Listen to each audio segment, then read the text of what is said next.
স্নিগ্ধ সকালটা ফুরিয়ে গেল, তপ্ত দুপুরও কাটিয়ে দিলাম, বিষণ্ণ বিকেলটাও হারিয়ে গেল। না, কোথাও কাউকে দেখছি না।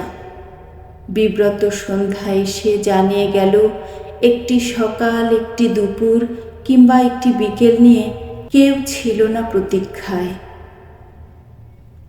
আলোকিত দিনের বিচিত্র প্রহরগুলো খুইয়ে পেলাম অমানিসা, আসছে অনন্ত তমসার রাত।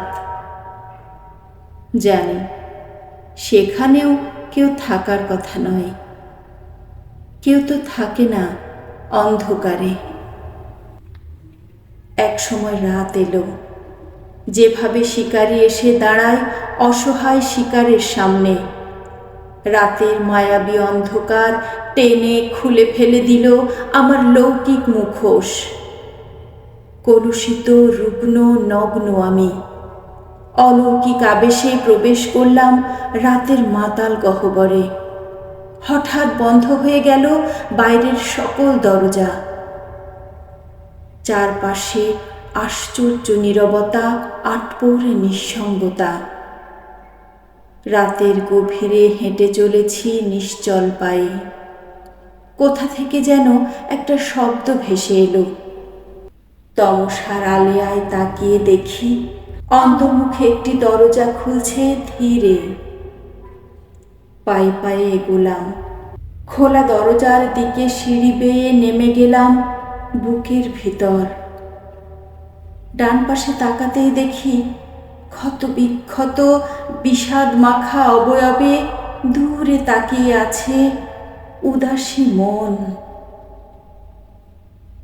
এমন দেখাচ্ছে যেন একটু আগে দুঃখের রক্ত জলে স্নান সেরে এসে এখন বসেছে ধ্যানে। বড্ড মায়া হলো, কতদিন মনের খোঁজ রাখি না।